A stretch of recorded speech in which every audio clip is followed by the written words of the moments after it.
ಪಟ್ಟಣದ ಕೈಗಾರಿಕೋದ್ಯಮಿಗಳ ಮತ್ತು ವೃತ್ತಿನಿರತರ ವಿವಿಧ ದೇಶ ಸಹಕಾರ ಸಂಘದಿಂದ ಸಾಮುದಾಯಿಕ ಪ್ರಾಯೋಜನ ವಿದ್ಯಾ ಯೋಜನೆ ಅಡಿಯಲ್ಲಿ ₹12 ಲಕ್ಷ ವೆಚ್ಚದಲ್ಲಿ ಸರ್ಕಾರಿ ಪದವಿ ಪೂರ್ವ ಕಾಲೇಜಿನಲ್ಲಿ ನೂತನವಾಗಿ ನಿರ್ಮಿಸಲಾದ ಸುಸಜ್ಜಿತ ಕಂಪ್ಯೂಟರ್ ಕೊಠಡಿಯನ್ನು ಶನಿವಾರ ಶಾಸಕ ಡಾಕ್ಟರ್ ಮಂತ್ರಗೌಡ ಉದ್ಘಾಟಿಸಿದರು. ನಂತರ ನಡೆದ ಸಮಾರಂಭದಲ್ಲಿ ಮಾತನಾಡಿದ ಶಾಸಕರು, ವಿದ್ಯಾರ್ಥಿಗಳು ಕಂಪ್ಯೂಟರ್ ಶಿಕ್ಷಣ ಪಡೆದು ತಮ್ಮ ಜ್ಞಾನ ಅಭಿವೃದ್ಧಿಪಡಿಸಿಕೊಳ್ಳಬೇಕು ಎಂದರು. ಇಂದಿನ ಸ್ಪರ್ಧಾತ್ಮಕ ಯುಗದಲ್ಲಿ ವಿದ್ಯಾರ್ಥಿಗಳು ಆಂಗ್ಲ ಭಾಷೆಯ ಜ್ಞಾನ, ಕಂಪ್ಯೂಟರ್ ಜ್ಞಾನ ತುಂಬ ಅಗತ್ಯವಾಗಿದೆ. ಶಿಕ್ಷಣಕ್ಕೆ ಹೆಚ್ಚಿನ ಒತ್ತು ನೀಡಲಾಗುತ್ತಿದೆ. ಪೋಷಕರು ತಮ್ಮ ಮಕ್ಕಳಿಗೆ ಉನ್ನತ ಶಿಕ್ಷಣ ಕೊಡಿಸಬೇಕು ಎಂಬ ಉದ್ದೇಶ ಹೊಂದಿರುತ್ತಾರೆ. ಮಕ್ಕಳು ಧನಾತ್ಮಕ ಚಿಂತನೆ ಹೊಂದಬೇಕು.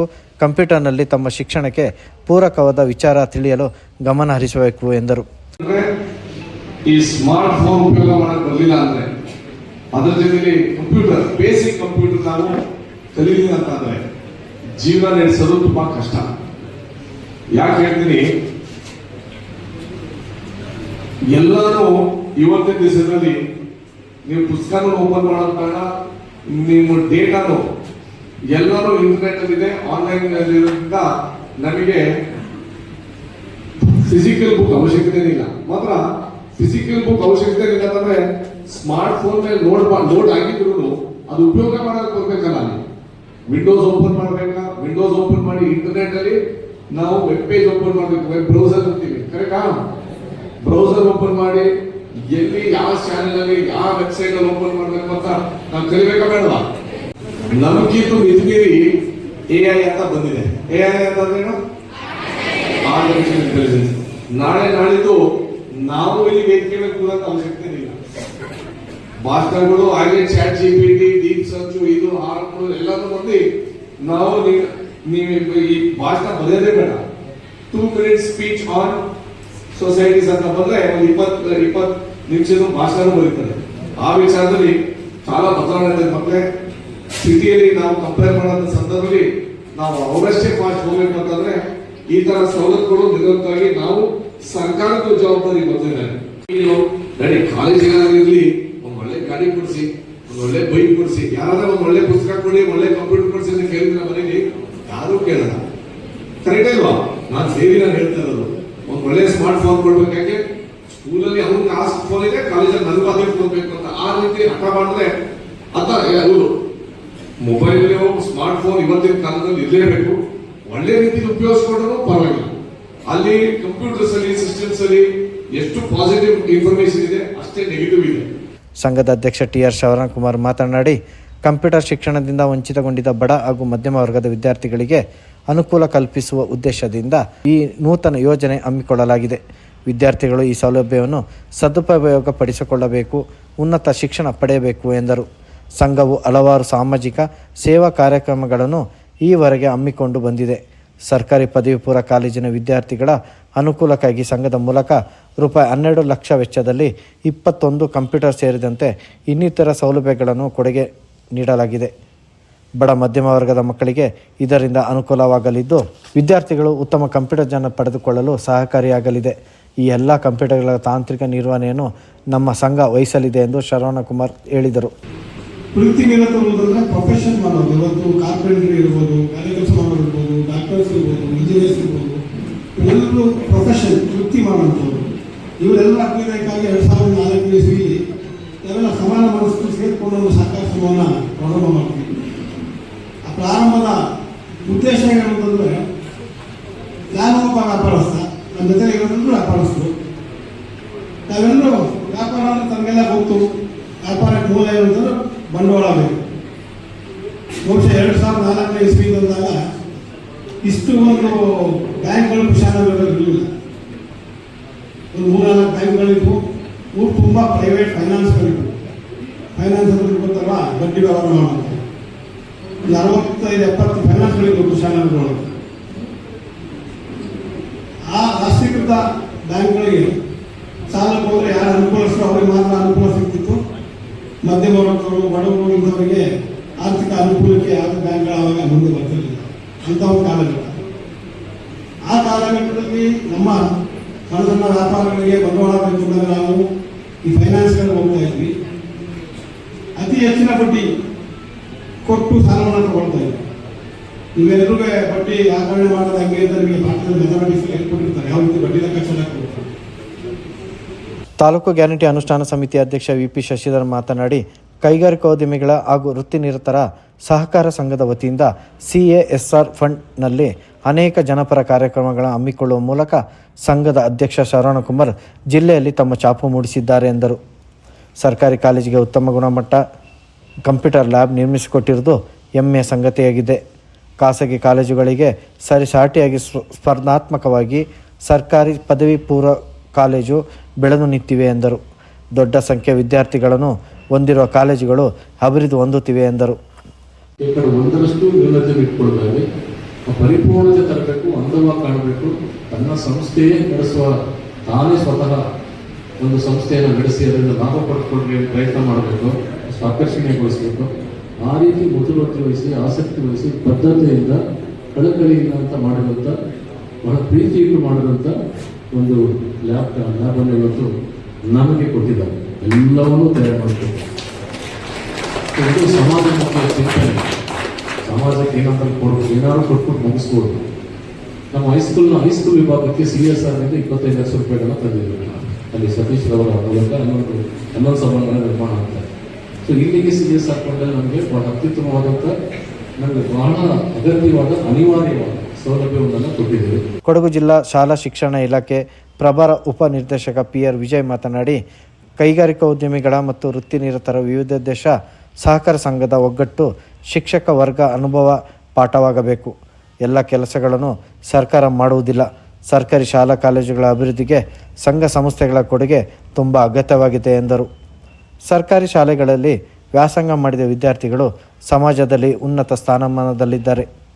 ಕೈಗಾರಿಕೋದ್ಯಮಿಗಳ ಹಾಗೂ ವೃತ್ತಿನಿರತರ ಸಹಕಾರ ಸಂಘದ ಅಧ್ಯಕ್ಷರು ಆಡಳಿತ ಮಂಡಳಿಗೆ ಇಲಾಖೆ ಪರವಾಗಿ ಕೃತಜ್ಞತೆ ಸಲ್ಲಿಸುತ್ತೇನೆ ಎಂದರು. ಬಂದಾಗಲೂ ಕೂಡ ನಮಗೆ ಕಂಪ್ಯೂಟರ್ನ ಕೊಟ್ಟಾಗ ಅವ್ರ ಹತ್ರ ಹೇಳ್ತಾ ಇದ್ರು, ಬೇರೆ ಸರ್ಕಾರಿ ಪದವಿ ಪೂರ್ವ ಕಾಲೇಜುಗಳಿಗೂ ಇದೇ ರೀತಿ ಸಹಾಯವನ್ನ ಮಾಡಿ. ಈಗಲೂ ಕೂಡ ಮಾನ್ಯ ಶಾಸಕರು ಅದೇ ಮಾತನ್ನ ಹೇಳಿದ್ರು, ಸರ್ಕಾರಿ ಶಾಲೆಗಳಿಗೆ ಸಹಾಯವನ್ನ ಮಾಡಬೇಕು ಅಂತ. ಅವರ ಕಳಕಳಿ ಅರ್ಥ ಆಗ್ತದೆ. ಇವತ್ತು ಒಂದು ಕಾಲದಲ್ಲಿ ಸರ್ ಈ ಕಾಲೇಜಿನಲ್ಲಿ ಸುಮಾರು 720 ವಿದ್ಯಾರ್ಥಿಗಳಿದ್ರು. ಶಶಿಧರ್ ಸರ್ ಅವರಿಗೆ, ಚಂದ್ರಕಲಾ ಮೇಡಮ್ ಅವರಿಗೆ ಅವರ ಕೊಡುಗೆ ಈ ಕಾಲೇಜಿಗೆ ಪ್ರಾರಂಭವಾಗಬೇಕಾದ್ರೆ 1998ರಲ್ಲಿ ಶಶಿಧರ್ ಸರ್ ಅವರು ಒಂದು ದೊಡ್ಡ ಪ್ರತಿಭಟನೆಯನ್ನ ಮಾಡಿದ್ರು, ಇಲ್ಲಿಗೆ ಒಂದು ಸರ್ಕಾರಿ ಪದವಿ ಪೂರ್ವ ಕಾಲೇಜ್ ಆಗಬೇಕು ಅಂತ. ನಾನು ಸುಮಾರು 21 ವರ್ಷಗಳವರೆಗೆ ಈ ಕಾಲೇಜಿನಲ್ಲಿ ಉಪನ್ಯಾಸಕನಾಗಿ ಸೇವೆ ಸಲ್ಲಿಸಿದೆ. ನಂತರ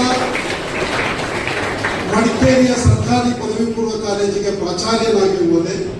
ಬಹುಶಃ ಈ ಮಣ್ಣಿನ ಋಣ ಇದು 29ನೇ ತಾರೀಕು ಉದ್ಘಾಟನೆ ಆಗಬೇಕು. ಆದರೆ ಶಾಸಕರ ಒಂದು ಅಪೇಕ್ಷೆಯ ಮೇರೆಗೆ ಇದು 3ನೇ ತಾರೀಕಿಗೆ ಉದ್ಘಾಟನೆಯಾಗಿತ್ತು. ಬಹುಶಃ 29ನೇ ತಾರೀಕಿಗೆ ಈ ಕಾರ್ಯಕ್ರಮವಾಗಿದ್ದರೆ ನಾನು ಉಪನಿರ್ದೇಶಕನಾಗಿ ಇಲ್ಲಿ ಬರಲಿಕ್ಕೆ ಅವಕಾಶ ಇರಲಿಲ್ಲ. ಈ ಸಂದರ್ಭ KPCC ಕಾರ್ಯದರ್ಶಿ KP ಚಂದ್ರಕಲಾ, ಕಾಲೇಜಿನ ಅಭಿವೃದ್ಧಿ ಸಮಿತಿ ಉಪಾಧ್ಯಕ್ಷ SN ರಾಜೇಂದ್ರ, ಪ್ರಭಾರ ಪ್ರಾಂಶುಪಾಲೆ ಶಾಂತಿ ಮತ್ತು ಸಂಘದ ಉಪಾಧ್ಯಕ್ಷ ಜೋಸೆಫ್ ವಿಕ್ಟರ್ಸೋನ್, ಸಂಘದ ನಿರ್ದೇಶಕರಾದ ರಾಮಕೃಷ್ಣಯ್ಯ, ಶಿವಪ್ರಕಾಶ್, ನಾರಾಯಣ, ಸುರೇಶ್ ಕುಮಾರ್, ಶರತ್, ಕವಿತಾ, ಅಮೃತ್, ಸುರೇಶ್, ಕೃತಿಕಾ ಪೊನ್ನಪ್ಪ ಮತ್ತು ಕೀರ್ತಿಲಕ್ಷ್ಮಿ, ಸಹ ನಿರ್ದೇಶಕರಾದ RK ನಾಗೇಂದ್ರ ಬಾಬು ಸೇರಿದಂತೆ ಮುಖ್ಯ ಕಾರ್ಯನಿರ್ವಹಣಾಧಿಕಾರಿ ಶ್ರೀಜೇಶ್, ವ್ಯವಸ್ಥಾಪಕ R ರಾಜು, ನಾಡಪ್ರಭು ಪತ್ತಿನ ಸಹಕಾರ ಸಂಘದ ಅಧ್ಯಕ್ಷ MK ದಿನೇಶ್ ಪಾಲ್ಗೊಂಡಿದ್ದರು. ಉಪನ್ಯಾಸಕಿ ಪ್ರಿಯಾಂಕಾ ಪ್ರಾರ್ಥಿಸಿದರು. ಪ್ರಾಂಶುಪಾಲೆ ಶಾಂತಿ ಸ್ವಾಗತಿಸಿದರು. ನಂದೀಶ್ ನಿರೂಪಿಸಿದರು. ಇದೇ ಸಂದರ್ಭ ಕೈಗಾರಿಕೋದ್ಯಮಿಗಳ ಹಾಗೂ ವೃತ್ತಿ ನಿರತರ ಸಹಕಾರ ಸಂಘದ ಅಧ್ಯಕ್ಷ ಶರವಣಕುಮಾರ್ ಹಾಗೂ ಎಲ್ಲ ನಿರ್ದೇಶಕರನ್ನು ಕಾಲೇಜು ಅಭಿವೃದ್ಧಿ ಸಮಿತಿ ಉಪಾಧ್ಯಕ್ಷ ರಾಜೇಂದ್ರ ಸನ್ಮಾನಿಸಿ ಗೌರವಿಸಿದರು. ಜೊತೆಗೆ ರಾಜ್ಯ ಮಟ್ಟದಲ್ಲಿ ವಿವಿಧ ಸ್ಪರ್ಧೆಗಳಲ್ಲಿ ವಿಜೇತ ವಿದ್ಯಾರ್ಥಿಗಳಾದ ಚಿಂತನ, ದಿವ್ಯಾ, ಅಭಿ ಅವರನ್ನು ಸನ್ಮಾನಿಸಲಾಯಿತು.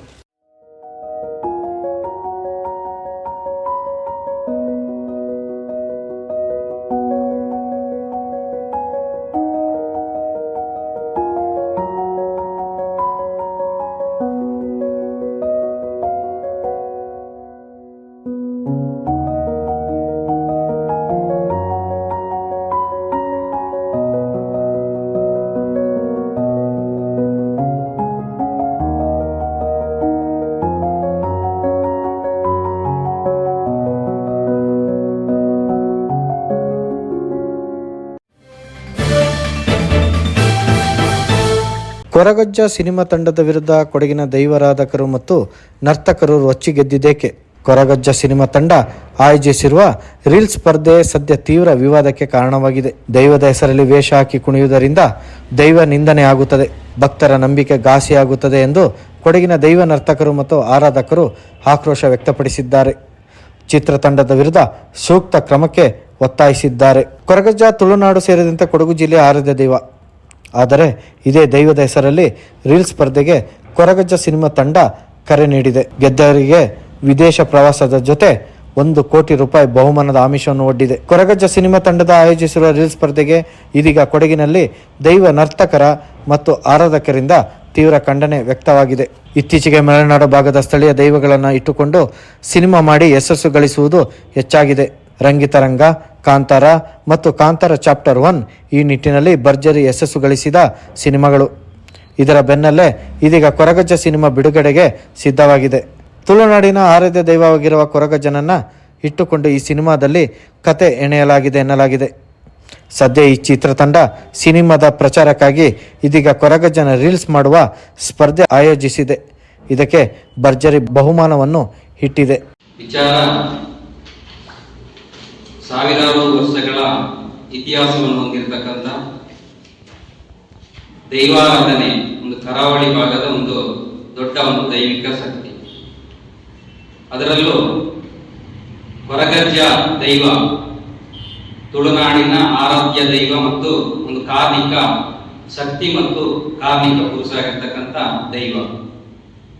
ಈ ದೈವದ ಬಗ್ಗೆ ನಿನ್ನೆ ರಾಜ್ಯದ ಅನೇಕ ಪತ್ರಿಕೆಗಳಲ್ಲಿ ಒಂದು ಸಿನಿಮಾ ತಂಡ ಕೊರಗಜ್ಜ ಎಂಬಂತ ಸಿನಿಮೆಯನ್ನು ಸದ್ಯದಲ್ಲೇ ರಾಜ್ಯದಲ್ಲಿ ಬಿಡುಗಡೆಗೊಳ್ಳಲಿದೆ. ಜೊತೆಗೆ ಅದು ಸರಿಸುಮಾರು ಒಂದು 6 ಭಾಷೆಗಳಲ್ಲಿ ಕೂಡ ಒಂದು ಸಿನಿಮಾ ಬಿಡುಗಡೆಗೊಳ್ಳಲಿರ್ತಕ್ಕಂಥದ್ದು ಸದ್ಯದಲ್ಲೇ ಇದೆ.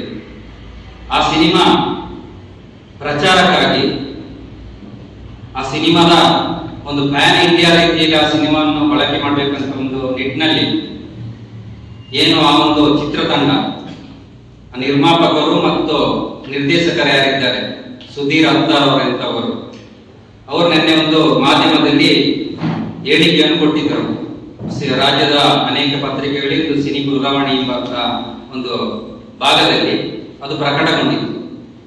ಏನು ಅಂತ ಹೇಳಿದ್ರೆ, ಈ ಸಿನಿಮಾದ ಪ್ರಚಾರಕ್ಕಾಗಿ ಕೊರಗಜ್ಜನ ರೀಲ್ಸ್ ಮಾಡುವಂತ ಒಂದು ಸ್ಪರ್ಧೆಯನ್ನು ಆಯೋಜನೆ ಮಾಡಿರ್ತಕ್ಕಂಥದ್ದು. ಇದು ನಮ್ಮ ಇಡೀ ಏನು ದೈವವನ್ನು ನಂಬಿಕೊಂಡು ಬಂದಿರತಕ್ಕಂಥ, ದೈವವನ್ನು ಆರಾಧನೆ ಮಾಡಿಕೊಂಡು ಬಂದಿರತಕ್ಕಂಥ ಎಲ್ಲ ಒಂದು ಭಕ್ತಾದಿಗಳಿಗೆ ಇವತ್ತು ಒಂದು ಧಾರ್ಮಿಕ ಭಾವನೆಗೆ ಧಕ್ಕೆ ಉಂಟು ಮಾಡತಕ್ಕಂಥ ವಿಚಾರ ಇದೆ. ರೀಲ್ಸ್ ಮಾಡುವಂಥದ್ದು ಅವರ ಸಿನಿಮಾ ಪ್ರಚಾರದ ಕೀಳಾಗಿರ್ಬೋದು. ಸಿನಿಮಾಕ್ಕೆ ರೀಲ್ಸ್ ಮುಖಾಂತರ ಹೆಚ್ಚಿನ ಒಂದು ಇಡೀ ದೇಶದ ವ್ಯಾಪ್ತಿಯಲ್ಲಿ ಪ್ರಚಾರ ಗಿಡಿಸಿಕೊಂಡ್ರೆ ಸಿನಿಮಾದಲ್ಲಿ ಒಂದಷ್ಟು ಕಾಸು ಮಾಡಬಹುದು, ಹಣ ಸಂಪಾದನೆ ಮಾಡುವಂತ ಈ ಒಂದು ಚಿತ್ರತಂಡಕ್ಕೆ ನಾವು ಈ ಕೊಡಗು ಜಿಲ್ಲಾ ದೈವಾರಾಧಕರು ಸಂಘ ತೀವ್ರವಾಗಿ ನಾವು ಇದನ್ನು ಖಂಡನೆ ವ್ಯಕ್ತಪಡಿಸುತ್ತಿದ್ದೇವೆ. ಜೊತೆಗೆ ಈ ರೀತಿಯ ರೀಲ್ಸ್ ಮುಖಾಂತರ ಇವತ್ತು ಎಲ್ಲಾ ಶಾಲಾ ಕಾಲೇಜುಗಳ ಮಕ್ಕಳು ಮತ್ತು ಸಾರ್ವಜನಿಕರು ಕೂಡ ಇದನ್ನು ಮುಗಿಬಿದ್ದು ಮಾಡುವಂತ ಪ್ರಸಂಗ ನಡೀತದೆ ಈ ರಾಜ್ಯದಲ್ಲಿ. ಖಂಡಿತವಾಗಿ ಈ ಹಿಂದೆ ಕೂಡ ಸಿನಿಮಾ ಮಾಡುವಂತ ಸಂದರ್ಭದಲ್ಲಿ ಅನೇಕ ಸಿನಿಮಾ ಮುಖಾಂತರ ಏನಾಗಿತ್ತು ಅಂತ ಹೇಳಿದ್ರೆ, ರೀಲ್ಸ್ ಮಾಡುವ ಮುಖಾಂತರ ನಮ್ಮ ದೈವಕ್ಕೆ ಒಂದು ಅಪಮಾನ ಮಾಡುವಂಥದ್ದು, ಅಪಹಾಸ್ಯ ಮಾಡ್ತಕ್ಕಂಥದ್ದು ನಡೆದಿದೆ. ಇದರ ಬಗ್ಗೆ ನಾವು ಕೂಡ ಅನೇಕ ಬಾರಿ ಖಂಡನೆಯನ್ನು ಕೂಡ ವ್ಯಕ್ತಪಡಿಸಿದ್ದೇವೆ.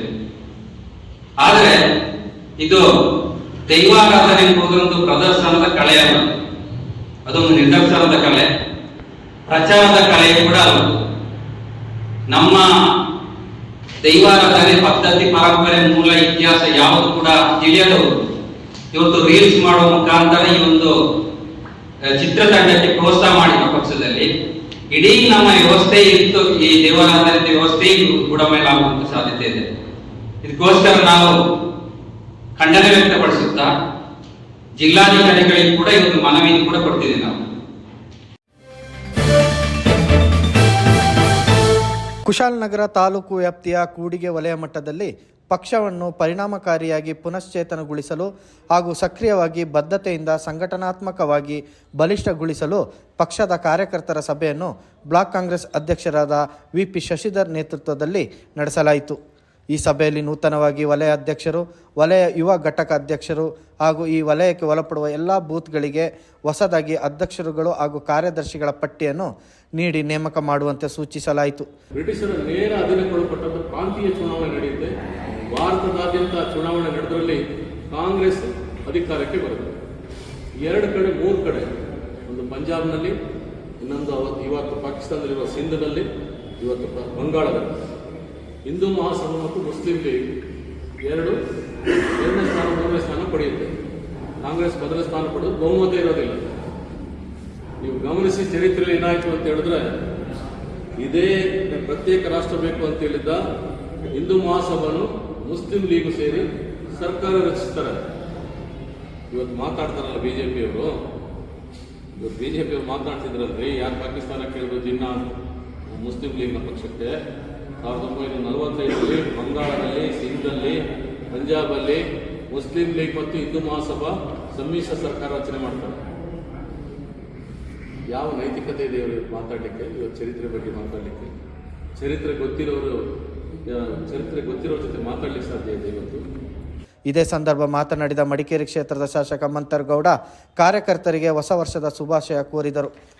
ಹಾಗೆ ನನ್ನ ಚುನಾವಣೆಯಲ್ಲಿ ಕಾರ್ಯಕರ್ತರು ಬೂತ್ ಮಟ್ಟದಲ್ಲಿ ಕೆಲಸ ನಿರ್ವಹಿಸಿದ್ದು ನೀವೆಲ್ಲರೂ ಸೇರಿ ನನ್ನನ್ನು ಗೆಲ್ಲಿಸಿದ್ದೀರಾ. ಅದೇ ರೀತಿಯಲ್ಲಿ ಪ್ರತಿ ಗ್ರಾಮ ಪಂಚಾಯಿತಿಯಲ್ಲಿ ಕಾರ್ಯಕರ್ತರನ್ನು ಗೆಲ್ಲಿಸುವ ಹಾಗೆ ಪಕ್ಷದ ಮುಖಂಡರು ಕಾರ್ಯಕರ್ತರು ಒಟ್ಟಾಗಿ ಸೇರಿ ಪಕ್ಷದ ಅಭ್ಯರ್ಥಿಗಳನ್ನು ಗೆಲ್ಲಿಸುವ ಪ್ರಯತ್ನ ಮಾಡಬೇಕಾಗಿದೆ ಎಂದು ಕಾರ್ಯಕರ್ತರಿಗೆ ಮನವಿ ಮಾಡಿಕೊಂಡರು.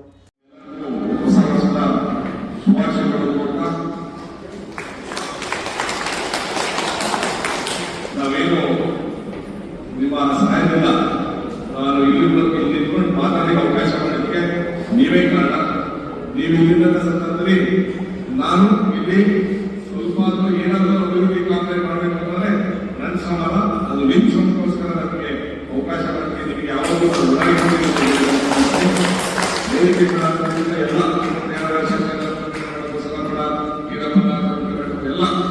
ಎಲ್ಲ ನಮ್ಮ ಪಕ್ಷದ ಹಿರಿಯ ಕಾರ್ಯಕರ್ತರು ಹಾಗೆ ನೂತನವಾಗಿ ಬೂತ್ ಅಧ್ಯಕ್ಷರುಗಳಿರ್ಬೋದು, PLAಗಳಿರ್ಬೋದು, ವಿವಿಧ ಘಟಕದ ಅಧ್ಯಕ್ಷರುಗಳಿರ್ಬೋದು, ಗ್ರಾಮ ಪಂಚಾಯತಿ ಸದಸ್ಯರುಗಳಿರ್ಬೋದು, ಹೆಚ್ಚಿನ ಸಂಖ್ಯೆಯಲ್ಲಿ ಜವಾಬ್ದಾರಿ ಇದೆ.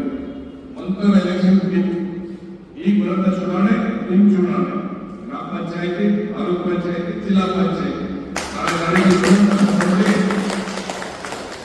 ನೀವು ನನಗೆ ಕೆಲಸದಲ್ಲಿ ನಾವೆಲ್ಲ ಸೇರ್ಕೊಂಡು ನಿಮ್ಮ ಕೆಲಸ ನಮ್ಮ ಜವಾಬ್ದಾರಿ ಇದೆ. ಆ ವಿಚಾರದಲ್ಲಿ ಏನಾಗಬೇಕು ಹೇಳಿ, ನನ್ನ ಚುನಾವಣೆಗೆ ನಾವು ಒಗ್ಗಟ್ಟಾಗ್ರಿ, ಈ ಚುನಾವಣೆಗಳು ಅದೇ ಒಗ್ಗಟ್ಟಾಗಬೇಕಾಗುತ್ತೆ. ಇಲ್ಲಿ ಏನಾಗುತ್ತೆ ಅಂತಂದ್ರೆ ಮಂತ್ರ ಸಹಾಯ ಮಾಡ್ತೀವಿ, ಶಶಿ ಸಹಾಯ ಮಾಡ್ತೀವಿ, ಸನಾತನ ಸಹಾಯ ಮಾಡ್ತೀವಿ, ಇನ್ನೊಬ್ಬರು ಸಹಾಯ ಮಾಡೋಕ್ಕಾಗಲ್ಲ. ಆ ತರ ನೆಚ್ಕೊಂಡ್ಬಂದ್ರೆ ನಮ್ಮ ಮನೆಗೆ ಹೇಳೋದಕ್ಕೆ 3 ಲಾಭ ಆಗಕ್ಕೆ ಅವಕಾಶ ಕೊಡಬಾರ್ದು ಅಂತ ನನ್ನ ವೈಯಕ್ತಿಕ ಅಭಿಪ್ರಾಯ. ಏನು ಕೇಳ್ತಿದ್ದೀವಿ ಅಂತಂದ್ರೆ, ನಾವು ಯಾರಾದರೂ ನೇಮಕ ಮಾಡಿ ಹಿಡಿಯೋರು ನಿಮ್ಮ ಸುತ್ತಂದ್ರೆ ನಿಮ್ಮ ತೀರ್ಮಾನ ಜೊತೆಗೆ ಒಂದು ಯಾರಾದ್ರೂ ಕ್ಯಾಂಡಿಡೇಟ್ ನಾವು ಬೆಳೆಸ್ಕೊಡ್ತೀವಿ. ಅದನ್ನ ಗೆಲ್ಸ್ಕೊಂಬರೋದು ನಮ್ಮ ಜವಾಬ್ದಾರಿ. ಕೆಲವು ಟೈಮಲ್ಲಿ ಒಂಥರ ಕೆಲವು ಜನ ಮಿಸ್ ಆಗಿಲ್ಲ ಮಾತ್ರ ಕ್ಯಾಂಡಿಡೇಟ್ ಅನೌನ್ಸ್ ಆದ್ಮೇಲೆ ಎಲ್ಲರೂ ಕರೆಕ್ಟ್ ಇಲ್ವಾ? ಆ ವಿಚಾರದಲ್ಲಿ ಕೆಲವು ಕ್ಯಾಂಡಿಡೇಟ್ಗಳಲ್ಲಿ ನಿಮ್ಮಲ್ಲಿ ಇವ್ರಿಗಿಂತ ಚೆನ್ನಾಗಿತ್ತು, ಅವ್ರಿಗಿಂತ ಚೆನ್ನಾಗಿರೋ ಸಂದರ್ಭ ಅದು ಮಾತಾಡಕ್ ಹೋದ್ರೆ ನಮ್ಮಲ್ಲಿ ನಮ್ಮ ಪಾರ್ಟಿ ಅಭ್ಯರ್ಥಿ, ನಮ್ಮ ಸ್ನೇಹಿತರುಗಳಿಗೆ, ನಮ್ಮ ಪಾರ್ಟಿ ದುಡಿಯೋರಿಗೆ ಒಂದು ಅವಕಾಶ ಮಾಡ್ಕೊಳ್ಬೇಕು ಅಂತ ನಮ್ಮ ಆಸೆ ಇದೆ. ಕರೆಕ್ಟ್ ಇಲ್ವಾ? ಅವ್ರು ನಾವು ಮಾಡ್ಕೊಂಡಿಲ್ಲ ಅಂತಂದ್ರೆ ಹೇಳಿದಂಗೆ 3 ಲಾಭ ಮಾಡ್ಕೊಂಡು ದಯವಿಟ್ಟು ಆ ಥರ ಮನಸ್ಥಿತಿನೂ ಬರಬೇಕು. ಆಮೇಲೆ ನಮ್ಮ ಮನೆ ಖಾಲಿ ಹೋಗ್ಬೇಕು. ದಯವಿಟ್ಟು ಗ್ರಾಮ ಪಂಚಾಯತ್ ಚುನಾವಣೆ. ಈ ಸಂದರ್ಭ ಕೆಪಿಸಿಸಿ ಪ್ರಧಾನ ಕಾರ್ಯದರ್ಶಿಗಳಾದ ಶ್ರೀಮತಿ ಚಂದ್ರಕಲಾ, ಕೊಡಗು ಜಿಲ್ಲಾ ಕಾಂಗ್ರೆಸ್ ಮುಖಂಡರಾದ ನಾಪಂಡ ಮುತ್ತಪ್ಪ, ವಲಯ ಘಟಕ ಅಧ್ಯಕ್ಷರಾದ ಟಿಪಿ ಅಮೀದ್, ಗ್ರಾಮ ಪಂಚಾಯಿತಿ ಸದಸ್ಯರಾದ ಹಾಗೂ ಮುಖಂಡರಾದ ಅನಂತ್ ಕುಮಾರ್, ಅರುಣ್ ರಾವ್, ಶಿವಕುಮಾರ್, ಚಂದ್ರು, ಮಾಜಿ ಗ್ರಾಮ ಪಂಚಾಯಿತಿ ಅಧ್ಯಕ್ಷರಾದ ಶೋಭಾ ಪುಟ್ಟಣ್ಣ, ಪ್ರೇಮ್ ಲೀಲಾ ಹಾಗೂ ವಿವಿಧ ಸಹಕಾರ ಸಂಘದ ನಿರ್ದೇಶಕರುಗಳು ವೇದಿಕೆಯಲ್ಲಿ ಉಪಸ್ಥಿತರಿದ್ದರು. ಟೀಮ್ ಡಿಫೆಂಡರ್ ತಂಡ ಮತ್ತು ಪುರಸಭೆ ವತಿಯಿಂದ ಇಂದು ಬೆಳಿಗ್ಗೆ ಗುಂಡೂರಾವ್ ಕ್ರೀಡಾಂಗಣವನ್ನು ಶುಚಿತ್ವಗೊಳಿಸಲಾಯಿತು.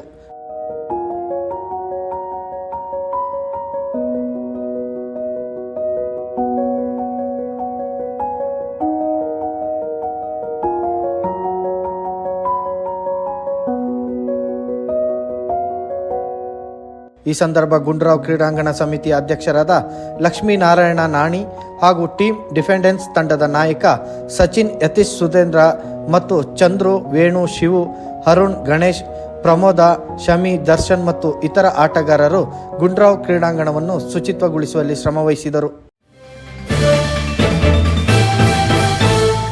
ಭಾರತ ಸರ್ಕಾರ ರಾಷ್ಟ್ರೀಯ ಮಹಿಳಾ ಆಯೋಗ ಸಲಹೆಗಾರ ಹಾಗೂ ಸಂಪನ್ಮೂಲ ವ್ಯಕ್ತಿಯಾಗಿ ನೇಮಕಗೊಂಡಿರುವ ವಿರಾಜಪೇಟೆಯ ಅಮ್ಮತ್ತಿ ಗ್ರಾಮದ PS ಶರತ್ ಅವರಿಗೆ ವಿರಾಜಪೇಟೆ ಗೆಳೆಯರ ಬಳಗದ ವತಿಯಿಂದ ಸನ್ಮಾನ ಮತ್ತು ಅಭಿನಂದನಾ ಕಾರ್ಯಕ್ರಮವನ್ನು ವಿರಾಜಪೇಟೆ TKT ಟವರ್ ಆವರಣದಲ್ಲಿ ಹಮ್ಮಿಕೊಳ್ಳಲಾಗಿತ್ತು.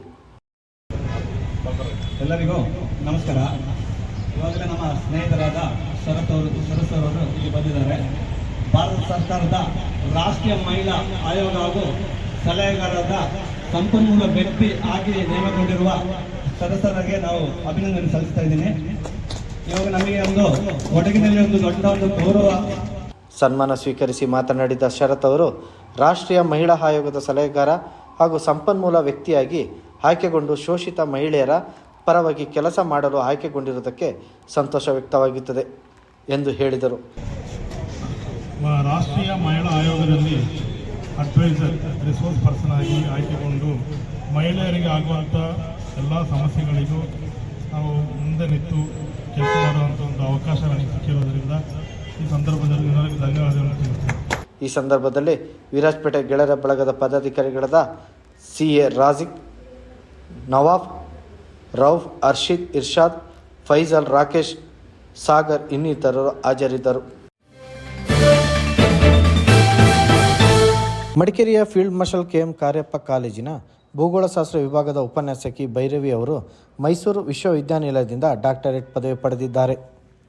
ಮೂಲತಃ ಪೊನ್ನಂಪೇಟೆ ತಾಲೂಕಿನ ಕೋತೂರು ಗ್ರಾಮದ ವಿಶಾಲಾಕ್ಷಿ ಮತ್ತು ಬೀರಪ್ಪ ದಂಪತಿಗಳ ಹಿರಿಯ ಮಗಳಾಗಿರುವ ಭೈರವಿ ಅವರು ಮೈಸೂರು ವಿಶ್ವವಿದ್ಯಾನಿಲಯದ ಭೂಗೋಳಶಾಸ್ತ್ರ ವಿಭಾಗದ ಪ್ರಾಧ್ಯಾಪಕರಾಗಿರುವ H. ಕಮಲ ಅವರ ಮಾರ್ಗದರ್ಶನದಲ್ಲಿ ಸಂಶೋಧನೆ ನಡೆಸಿದ್ದಾರೆ. ಮಹಾಪ್ರಬಂಧವನ್ನು ಆಂಗ್ಲ ಭಾಷೆಯಲ್ಲಿ ಭೂಗೋಳಶಾಸ್ತ್ರ ವಿಷಯದಲ್ಲಿ PhD ಪದವಿಗಾಗಿ ಸಲ್ಲಿಸಿದ ನಿಟ್ಟಿನಲ್ಲಿ 2017ರ ಮೈಸೂರು ವಿಶ್ವವಿದ್ಯಾನಿಲಯದ PhD ನಿಯಮಾವಳಿಯಲ್ಲಿ ಅಂಗೀಕರಿಸಲಾಗಿದೆ. ವಿರಾಜಪೇಟೆ ವಿಧಾನಸಭಾ ಕ್ಷೇತ್ರದ ಶಾಸಕರು ಹಾಗೂ ಮುಖ್ಯಮಂತ್ರಿಗಳ ಕಾನೂನು ಸಲಹೆಗಾರರಾದ S. ಪೊನ್ನಣ್ಣ ಅವರು ತಮ್ಮ ಮಾತೃಶ್ರೀಯವರಾದ ದಿವಂಗತ ಪೊನ್ನಮ್ಮ ಸುಬ್ಬಯ್ಯ ಅವರ 9ನೇ ವರ್ಷದ ಪುಣ್ಯ ಸ್ಮರಣೆಯಲ್ಲಿ ಇಂದು ಪಾಲ್ಗೊಂಡರು. ಮೊದಲಿಗೆ ದಿವಂಗತ ಮಾತೃಶ್ರೀಯವರ ದಿವ್ಯ ಸಮಾಧಿಗೆ ಪೂಜಾ ನಮನ ಸಲ್ಲಿಸಿ ಪುಷ್ಪಾರ್ಚನೆ ಮಾಡಿದ ಬಳಿಕ ಶಾಸಕ ಸಹೋದರರ ತಂದೆಯವರಾದ ದಿವಂಗತ AK. ಸುಬ್ಬಯ್ಯ ಅವರ ಸಮಾಧಿಗೂ ಪುಷ್ಪನಮನ ಸಲ್ಲಿಸಿ ಪ್ರಾರ್ಥಿಸಲಾಯಿತು. ಈ ಸಂದರ್ಭದಲ್ಲಿ ಶಾಸಕರ ಜ್ಯೇಷ್ಠ ಸಹೋದರ ನರೇನ್ ಕಾರ್ಯಪ್ಪ, ಚಂದಲೆ ಕಾರ್ಯಪ್ಪ, ಸಹೋದರ ರವಿ ಸೋಮಯ್ಯ, ಶಾಸಕರ ದೊಡ್ಡಮ್ಮ ಶ್ರೀಮತಿ ಗಂಗಮ್ಮ, ಪೊನ್ನಂಪೇಟೆ ಬ್ಲಾಕ್ ಕಾಂಗ್ರೆಸ್ ಅಧ್ಯಕ್ಷರಾದ ನವೀನ್, ಪಕ್ಷದ ಪ್ರಮುಖರಾದ ಗಿರೀಶ್, ಪಮ್ಮು, ಅಣ್ಣಲಮಾಡ ಹರೀಶ್, ಭವೀನ್, ಇಸ್ಮಾಯಿಲ್, ಆಂಟೋನಿ ಹಾಗೂ ಪ್ರಮುಖರು ಉಪಸ್ಥಿತರಿದ್ದರು.